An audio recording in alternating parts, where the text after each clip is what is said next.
On April 24th, 2023, my partner Laurie and I decided to take an opportunity which was laid out in front of us and travel to New Zealand.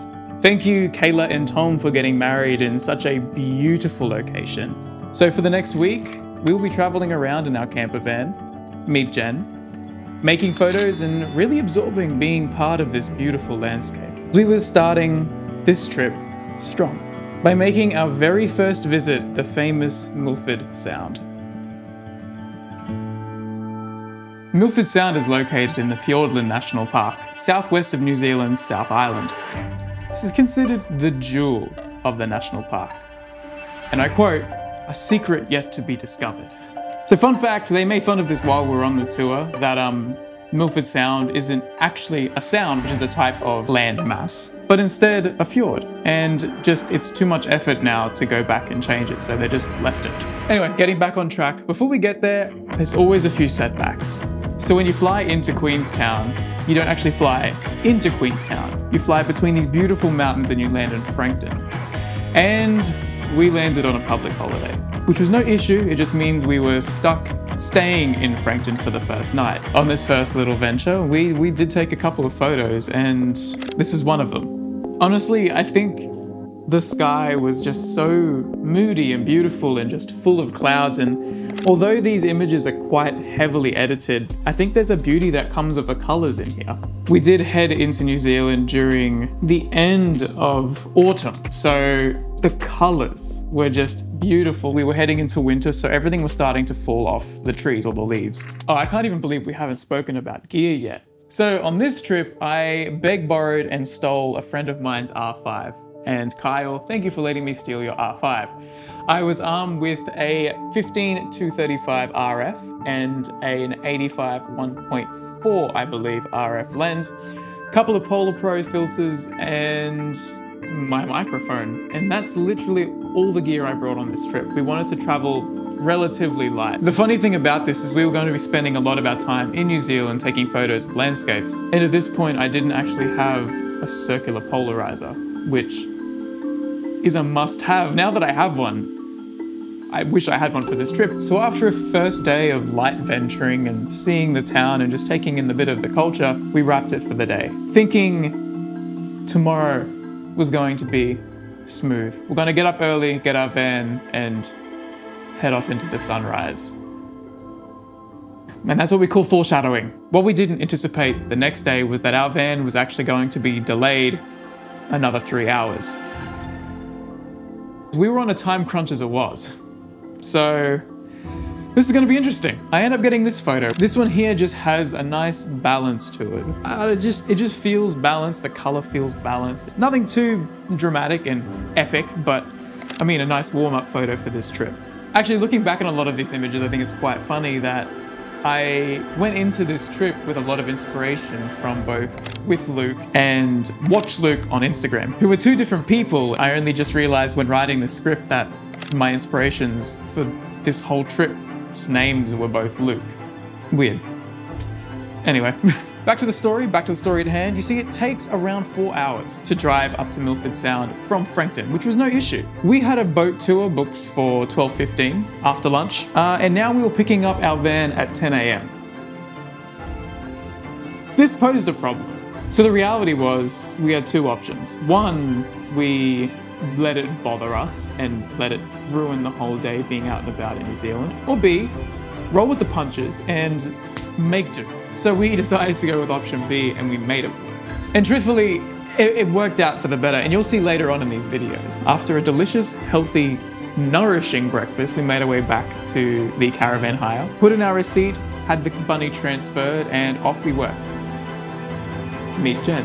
Jen was going to be our tour guide for the next week. We packed her up, jumped in the driver's seat. After a little bit of nervous driving and kind of being cautious and not getting used to how this thing handled on the road, we decided with our tour to actually delay till the next day. So we cancelled our 12:15 tour and made it the next day. So it gave us actually less time to explore the surroundings of Milford Sound, but we thought that that was the best case scenario. Entering this drive, we weren't in a rush at all. The first leg of the drive was filled with small pit stops to take in views and experience feeling the wind and the water and taking in what it was to be in this beautiful country. And let me tell you, the landscapes were something else. There's a unique feeling you get when you travel and you have taken photos of landscapes of your hometown or your home area, and then you see something completely different and foreign to you. That feeling to just experience that is something really special. And these next 3 images were actually taken on the drive up to Milford. And I have to be honest, and I wasn't the one that took them. I was explaining settings and dials. Crank that finger right to the left. All the way to the left. Yeah. All the way. All the way. Yeah. You know, crank the ISO up here and down and shutter speed up and down, and she managed to get these next 3 images, which really do the drive justice. This first image is a really clean image of this mountain using the car's frame as a foreground. Again, it's just beautifully lit. The trees just have this beautiful golden glow to them at the moment. It really encompasses a feeling that we had doing this part of the drive. The next image, the center image here, is one of the best lit images I've seen on a drive in a long time. A lot of this light wasn't edited, it was just enhanced. What can I say about this? There was a little bit of cleanup done on the road. A lot of the color wasn't quite as aggressive, but the composition here was clean. The mountain in the background being the pinnacle at the top actually being center frame, and the road just feeling as though, I don't know, I like the way it comes in from the right hand side and goes down the center rather than being the classic just down the middle. Yeah, I really love this image, and the colors on it were just superb. And this third one here is a little bit later on into the trip. This is as we start getting closer to Milford and it started to rain. Didn't know going into it that Milford is known to rain a lot. And this here is just a beautiful image with this little juicy van in front of us. And I really love how you can see the different layers in the mountain in the back. I'm sure we'll have footage throughout here, but also on this trip, the amount of sheep that we saw, I have never seen fields and fields of sheep quite like this. It is something really unique.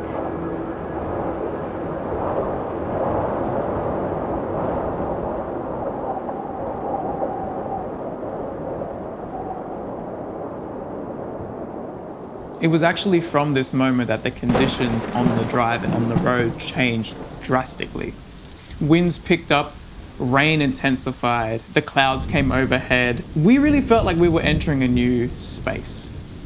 There isn't a lot of footage or images through this period because I was honestly just focused on keeping the van on the road. I felt a few times the wind pushing the car off the road and it felt a little sketchy. I feel pretty confident in the car at this point, but when you're driving and the wind hits and you feel the whole car pull to the left, ooh, focus. But the payoff of driving through this range was something else. Let me paint a picture for you. You're driving through tight, small, narrow, windy roads that barely fit 2 cars. You're pulling over every 2 seconds to let people pass because you're in a bigger van. And all of a sudden it just opens up. You're in a valley.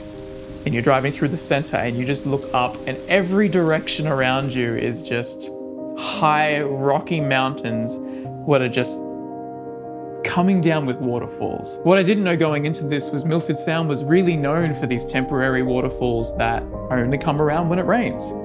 And at this point, it's bucketing down rain. These next 3 images are some of the most beautiful images and moments in my mind I've experienced and captured. So let's have a look. The clouds were nice and low, so they were really hugging the mountaintops. So you couldn't see the peaks, but again, the mood that this creates was just menacing. These mountains were massive and menacing and overpowering when you're driving through here. So this first one here, I wanted to go for a more black and white look. I wanted to strip a lot of the color out and add a little bit of a blue hue to the shadows, making it nice and crunchy and rich and dramatic. I don't want to say moody, dramatic I think is the right term. And again, the composition here, the way that it comes in on that angle, it just works. It didn't take much effort to get it, but it just works. And I'm glad it was overcast because without the circular polarizer, no glare. This next image here was focused around the waterfall in the center of the mountain and using the angle of the mountain on the slope to create a leading line to the waterfall. So if you watch from the very top as it goes down, the waterfall is at the bottom and there's a perfect arc in the bottom right-hand corner of the screen. Again, the clouds are low and it splits the image in half, and I just think it's a really beautifully... I mean, it's not me that did the work here, it was the mountain. The mountains are beautiful. A lot of the work that I did here was in dodge and burning to really make the highlights on the waterfalls pop off the background. So keep that in mind. In this third image here, the color on the grass and the moss in the foreground, and then the way that the valley just arcs with the, with the waterfalls right in the back. This was... I think this is my wallpaper at the moment on my computer, but this was one of my favorite images I took on this entire trip. This one here just feels different. And getting out to take these photos wasn't comfortable. We were getting out in bucketing rain and wind, and I'm really glad that the gear was waterproof because it was soaked. And changing lenses, you got water dripping into stuff. It was sketchy.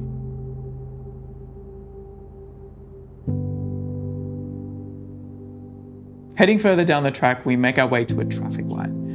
And one, you'd be questioning why there's a traffic light on the base of a mountain, and we realized that we were going to drive through the mountain and there's only one road going through. So there's a traffic light for, I believe it was 7 minutes to let people pass one way, and then it would go green and theirs would go red for 7 minutes to let people pass the other way.